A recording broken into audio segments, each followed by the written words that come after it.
Bom dia, boa tarde, boa noite, pessoas bonitinhas, legais e abençoadas. Muito legal ter vocês aí conosco. A gente está iniciando mais uma escola dominical online, que com você é muito mais legal. Já de antemão, já peço para você que, por favor, compartilhe esse conteúdo com as pessoas agregadas do seu coração. É legal no dever de casa, eu até vi que teve bastante participação de convidados. Isso é bem legal, sinal de que você está cumprindo aí a tua missão. Um outro ponto também bem legal é que a gente está tendo reviravoltas na nossa gincana. Esse momento que está sem campeonato brasileiro, que você pode estar entediado talvez dentro de casa, cara, a gincana nossa tá bombando. Então te peço, por favor, participe, motive a tua equipe também a participar. É a sua forma de pontuar e de fazer também ali o deverzinho de casa. Show de bola? Tamo junto.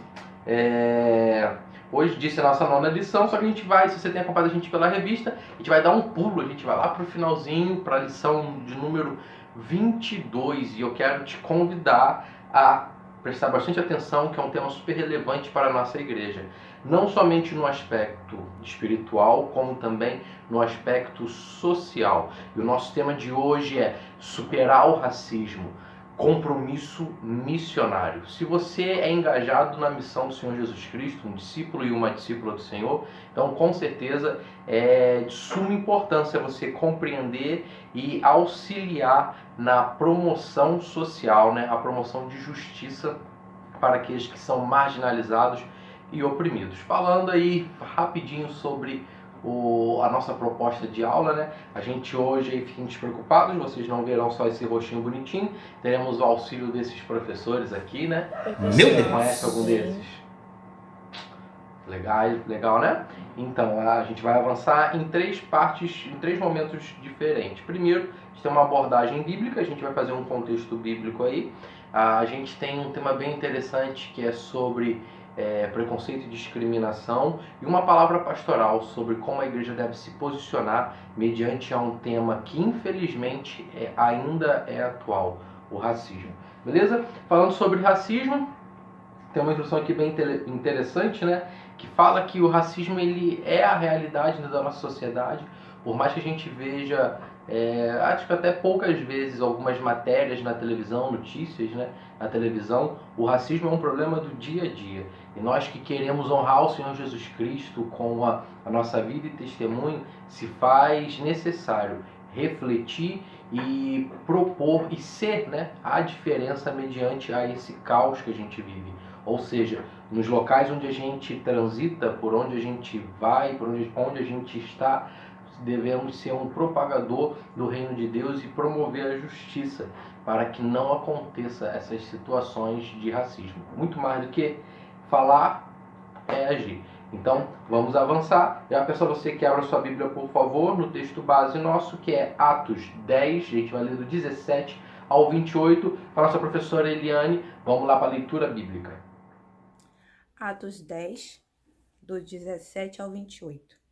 E estando Pedro duvidando entre si acerca do que seria aquela visão que tinha visto, eis que os varões que foram enviados por Cornélio pararam à porta e perguntando pela casa de Simão. E chamando, perguntaram se Simão, que tinha por sobrenome Pedro, morava ali. E pensando Pedro naquela visão, disse-lhe o Espírito: Eis que 3 varões te buscam. Levanta-te, pois, e desce, e vai com eles, não duvidando, porque eu os enviei. E descendo Pedro para junto dos varões que lhe foram enviados por Cornélio, disse: Eu sou a quem procurais. Qual é a causa e por que estáis aqui? Eles disseram: Cornélio, o centurião, varão justo e temente a Deus, e que tem bom testemunho em toda a nação dos judeus, foi avisado por um santo anjo, para que te chamasse à sua casa e ouvisse as tuas palavras. Então, chamando-os para dentro, recebeu em casa. No dia seguinte foi Pedro com eles, e foram com eles alguns irmãos de Jope. E no dia imediato chegaram à casa em Cesareia, e Cornélio os estava esperando, tendo já convidado seus parentes e amigos mais íntimos. E aconteceu que, entrando Pedro, saiu Cornélio a recebê-lo. E prostrando-se a seus pés, o adorou. Mas Pedro levantou, dizendo: Levanta-te, que eu também sou homem. E falando com ele, entrou e achou muitos ali. E disse-lhe: Vós bem sabeis que não é lícito a um varão judeu ajuntar-se ou chegar-se a estrangeiros. Mas Deus mostrou-me que a nenhum homem chame comum ou imundo. Beleza, leitura feita. Obrigado, Tiliane. Vamos avançar então porque a gente consegue compreender esse texto. Isso é uma problemática aí bem interessante e é mais uma lição que a gente vai falar sobre diferenças entre povos por questões culturais e questões de costumes. Judeus e gentios. Você sabe quem são os gentios na Bíblia? Já parou para analisar? Talvez você só leu a palavrinha lá e não conseguiu compreender bem.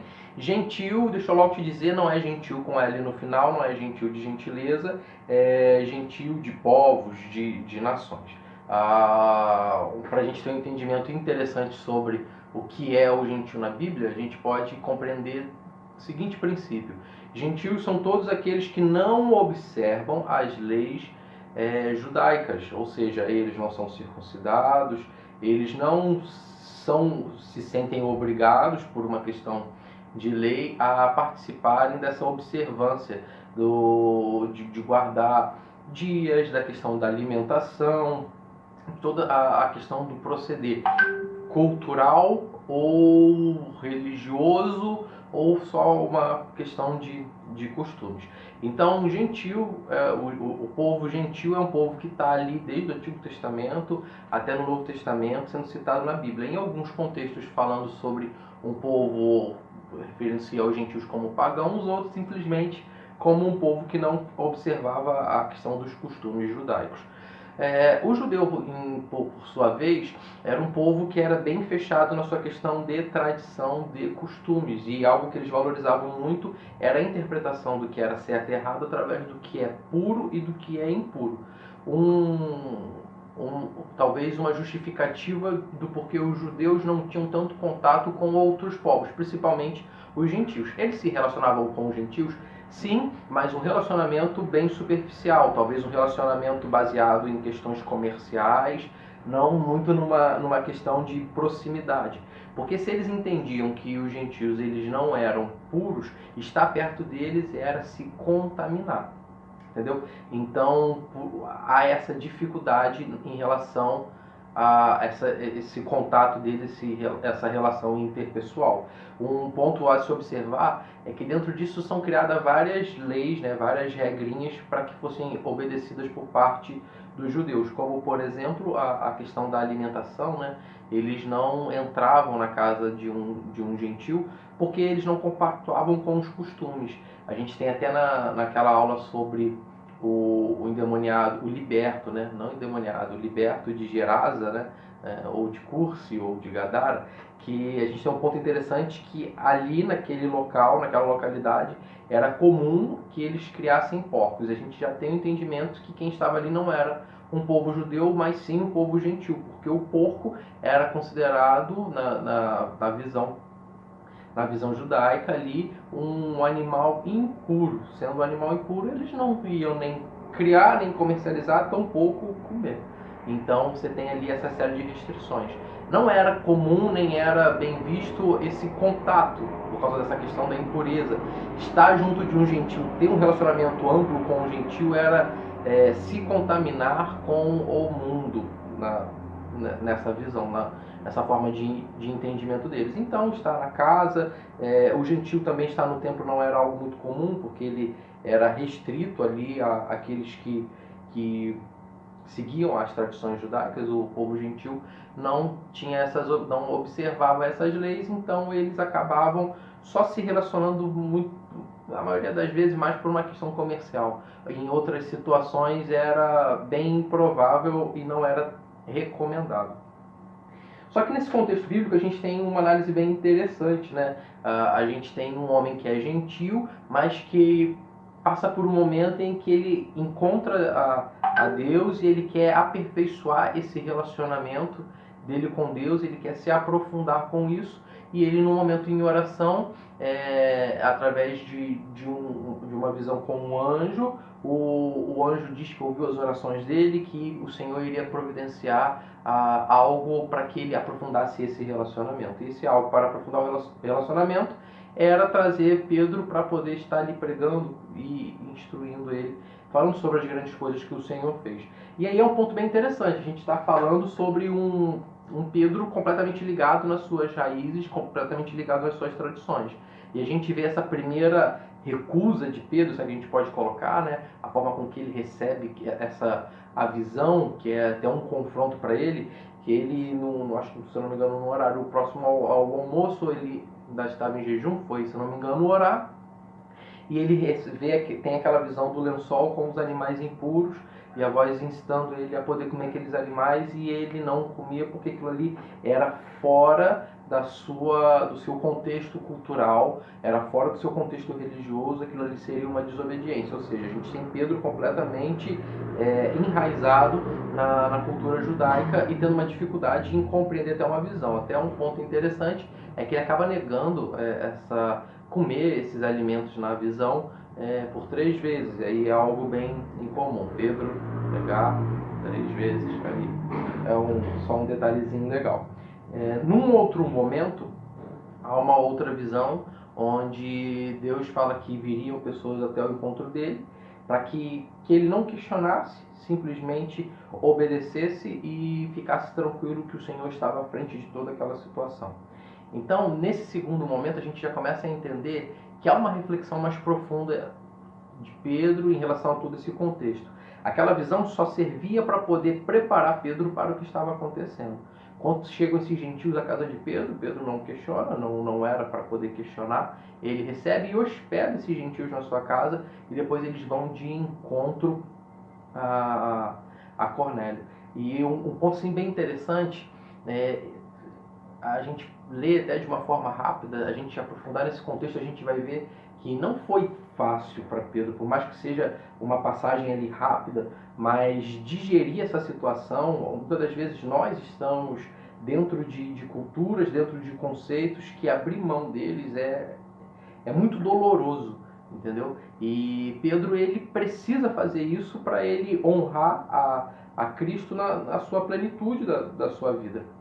E algo que é bem interessante, eu gosto ali quando Pedro ele se aproxima, né? Ele chega e Cornélio ele se prostra diante dele, e ali há uma metanoia, né?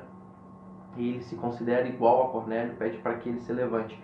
Entendo ali que a reflexão de Pedro é que Pedro não é o centro das atenções, entendeu? Ele faz parte de um propósito, ele não é o propósito por si só.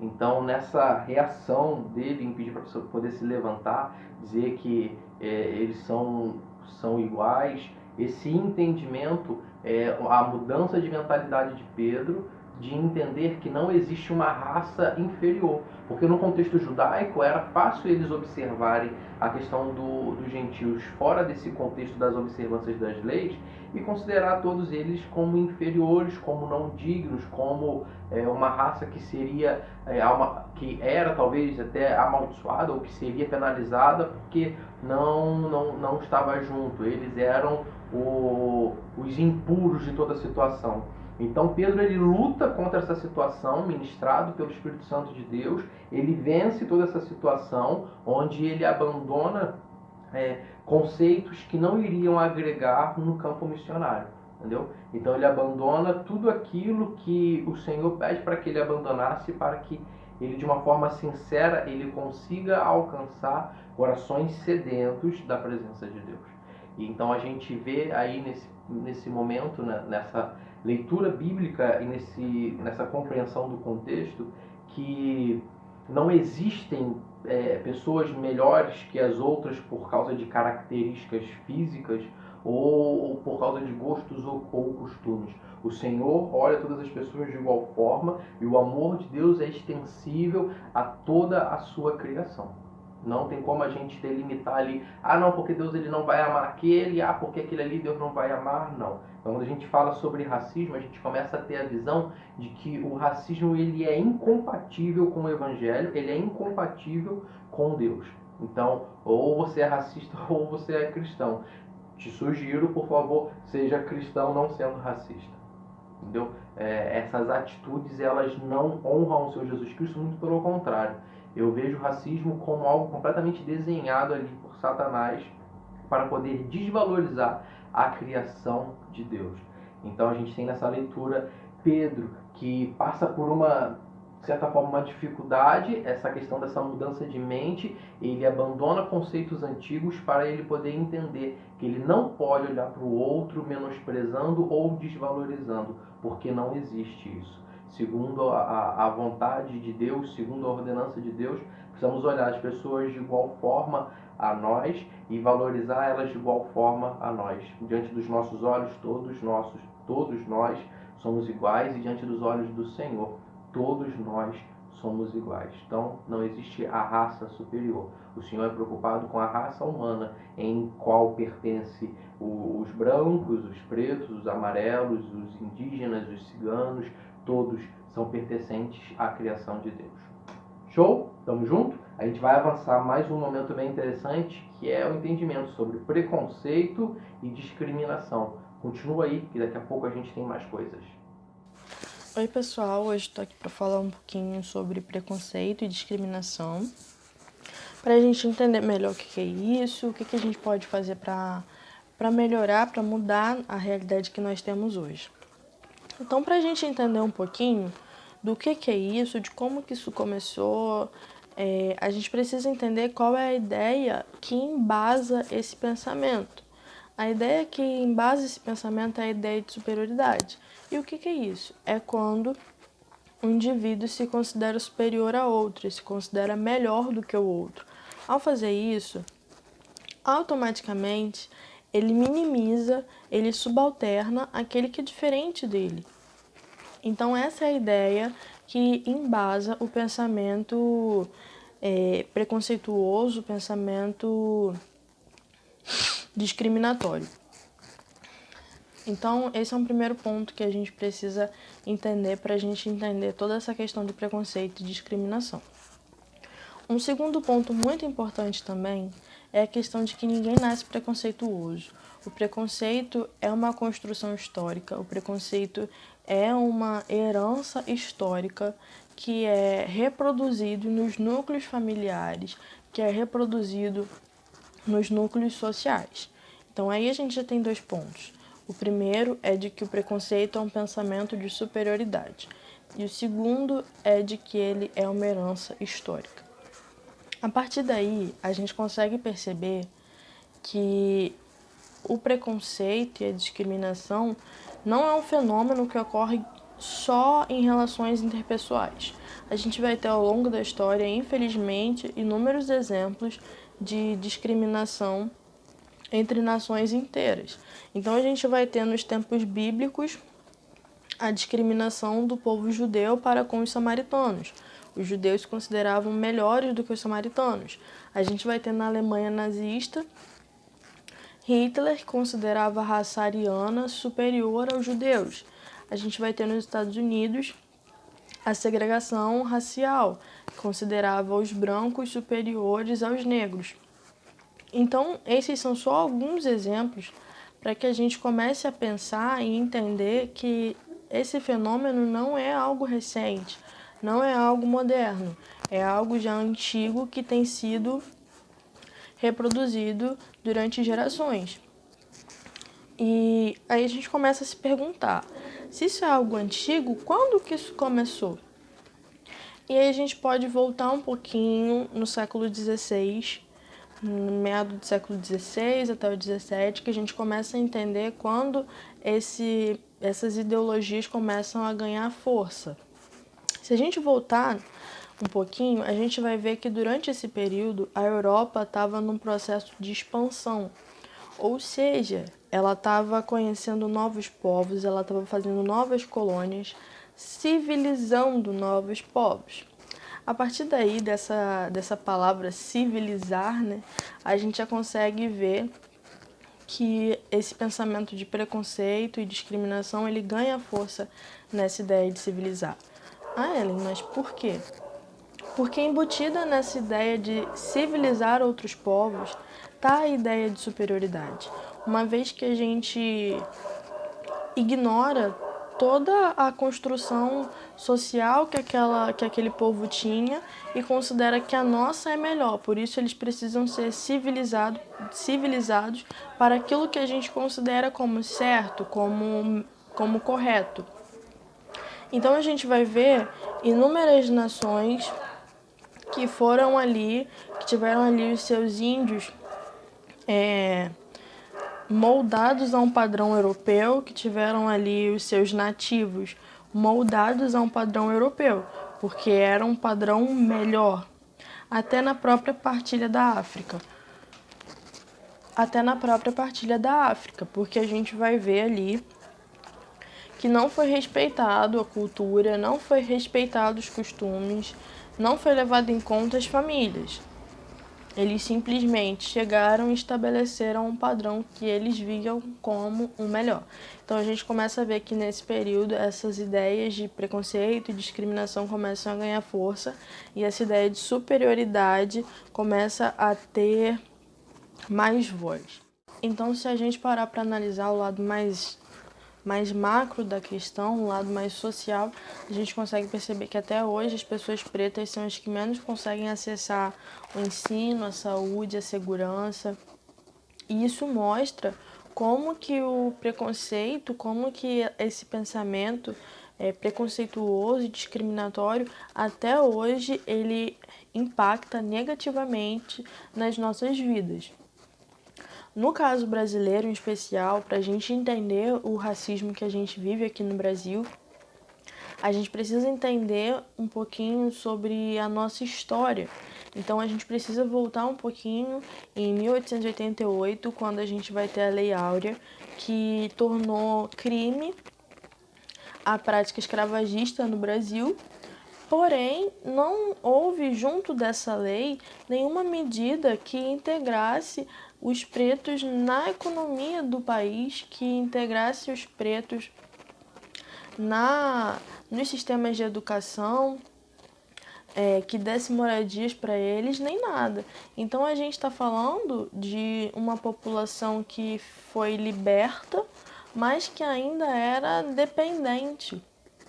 Então, durante esse período aí de formação do Brasil, a gente vai ter os negros migrando em busca de oportunidades de emprego, que eles pudessem receber um salário um pouco melhor, que eles pudessem ter condições um pouco mais dignas de vida. Então aí a gente vai ver o processo de formação das favelas, o que vai gerar o preconceito que a gente tem no Brasil hoje, o racismo que a gente tem no Brasil hoje, o estereótipo de que preto favelado, né, e tal. Então a gente precisa entender, para a gente entender o racismo que a gente vive no Brasil hoje, a gente precisa entender esse processo histórico e saber dessa formação, desses processos de formação. E aí, olhando por esse lado, a gente consegue ver como que essas ideias até hoje elas influenciam de forma negativa. Então, analisando esses processos de formação, esses processos históricos, a gente consegue perceber que o preconceito, o racismo, a discriminação, ela ainda pesa muito negativamente na nossa sociedade hoje, ela ainda pesa muito para que pessoas negras consigam acesso a direitos mínimos, não só no Brasil, mas também em outros lugares do mundo, em outras sociedades. E no caso do Brasil em especial, a gente vai chamar de preconceito estrutural por esse processo de formação do racismo. Mas saindo um pouco dessa questão social, entrando um pouco agora na questão interpessoal, eu estava lendo uma frase de um pastor metodista que eu achei muito interessante. O nome dele é Antônio Olímpio de Santana. E ele vai dizer que o racismo é a pior forma de preconceito, porque a gente está julgando uma pessoa, a gente está minimizando uma pessoa por conta das características naturais dela, que ela não tem como mudar. Então, se a gente pensar no que esse pastor está falando, a gente consegue ter uma dimensão de como o racismo é desumano, porque a gente julga uma pessoa, a gente agride uma pessoa, a gente desrespeita, a gente desmoraliza, a gente priva essa pessoa de direitos por características que ela não tem como mudar, que foi a natureza que deu para ela, que foi Deus que quis que ela fosse assim. Então, quando a gente começa a pensar o racismo nessa forma, o preconceito dessa forma, olhando para o lado da pessoa que está sendo vítima disso, a gente consegue perceber como é desumano, como é desleal com a pessoa.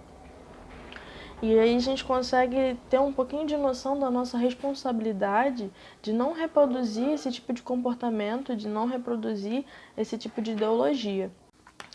E o último ponto, porém não menos importante, é que nós precisamos testemunhar o amor de Deus e ressignificar a forma do amor.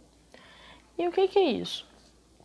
A Bíblia vai dizer que Cristo não faz acepção de pessoas, Deus não faz acepção entre pessoas. Então nós, como pequenos cristos, nós não podemos fazer acepção entre pessoas, diferenciação entre pessoas. Cristo não nos chama para isso.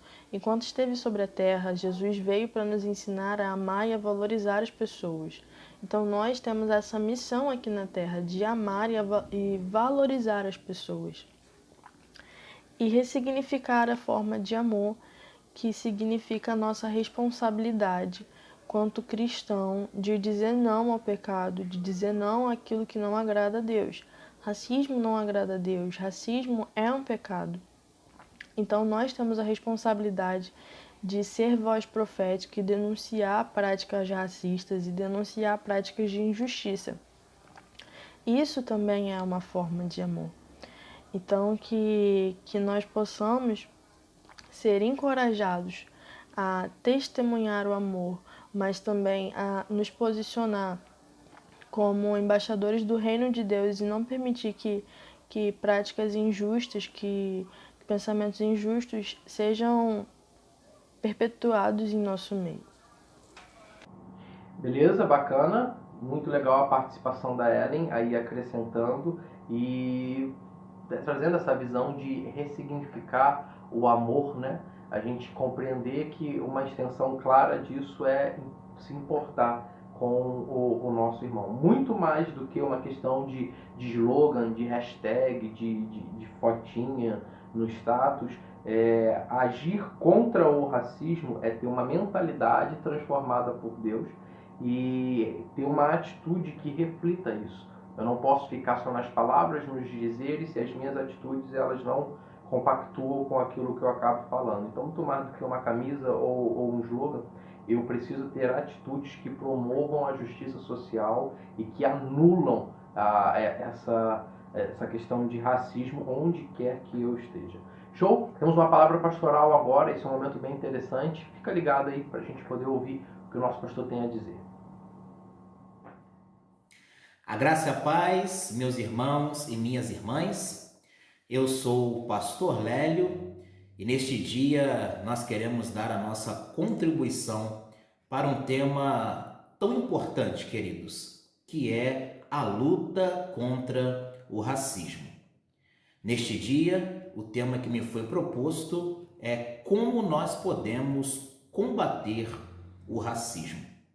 Eu não posso iniciar a minha fala, querido, sem fazer menção do movimento metodista, já que nós somos metodistas, e o nosso amado e querido irmão John Wesley e homens e mulheres que no século XVIII ali sempre trabalharam de maneira tão enfática e fervorosa para lutar contra toda forma de racismo ou discriminação social, olhando de uma maneira carinhosa e compassiva para homens, mulheres e crianças que naquele período, queridos, do século XVIII, na Inglaterra, viviam debaixo de uma escravidão e ali uma grande desigualdade social.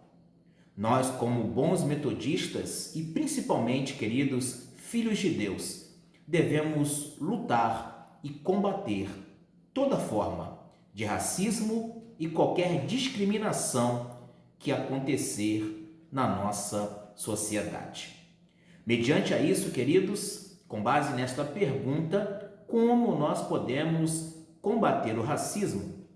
Eu entendo que o primeiro passo que nós devemos dar é trazer uma conscientização para que as pessoas elas tenham a oportunidade de conhecer a história e saber da importância de homens e mulheres que sempre lutaram para que a sociedade ela fosse uma sociedade igualitária.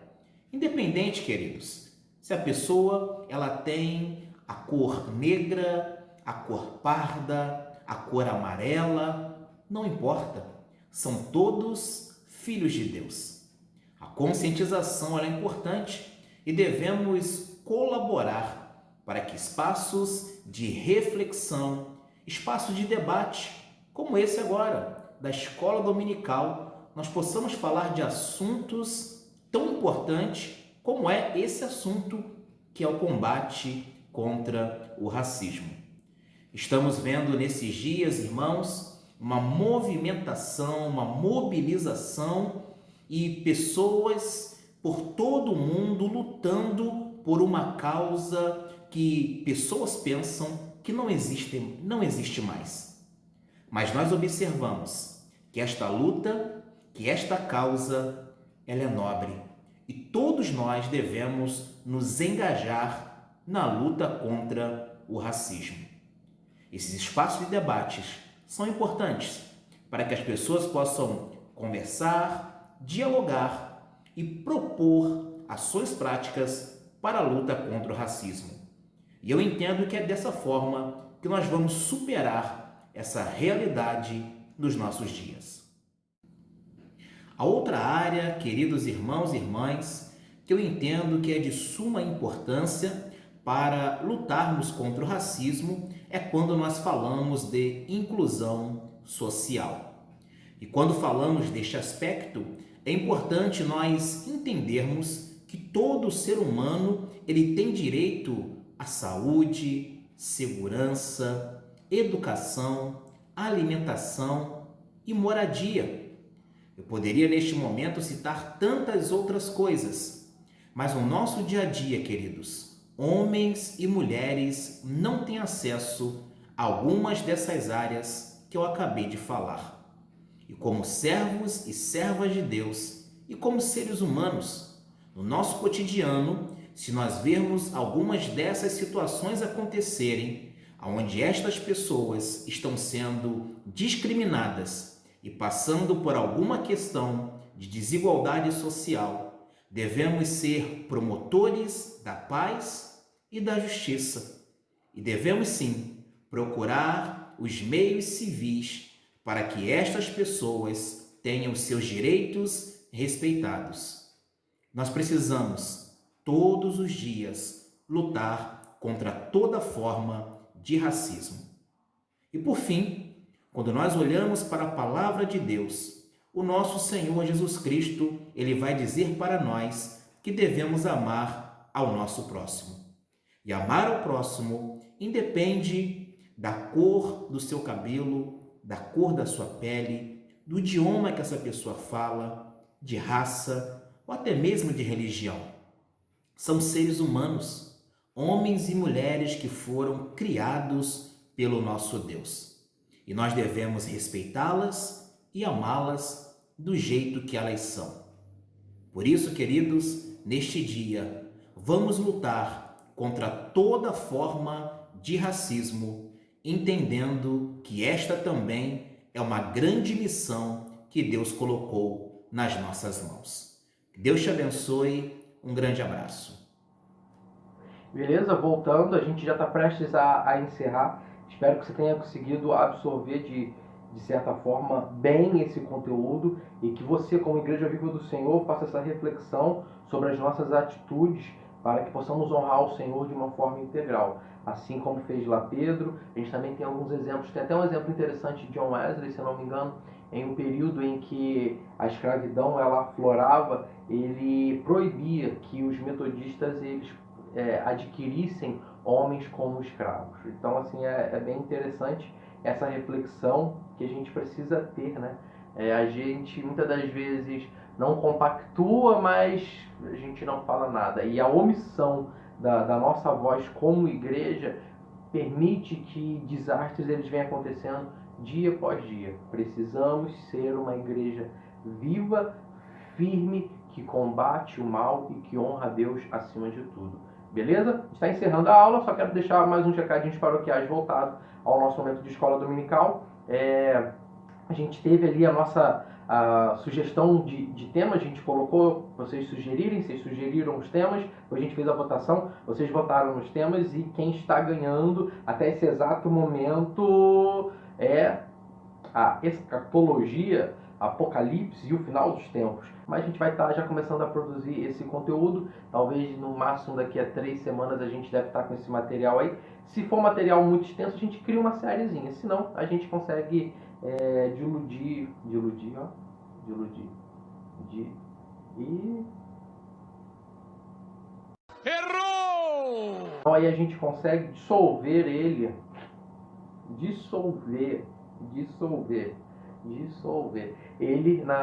no nosso momento que a gente tem aí de aula. Show? Quero te motivar a participar da nossa gincana, que ela está muito legal. Por favor, participe, compartilhe esse material. Esteja orando pelas nossas vidas e também esteja envolvido nas nossas atividades, as atividades da nossa igreja, as atividades online. A gente tem célula, tem os nossos cultos de quarta também online, temos também o culto de domingo e temos o nosso momento de escola dominical. Por favor, participe. Nesse momento todo de isolamento que a gente tem tido, é o nosso contato, a nossa forma de estar um pouco perto de você. Show? Esteja orando por nós, que nós estamos orando por vocês. Beijo, abraço. Tchau. Fui. Tchau!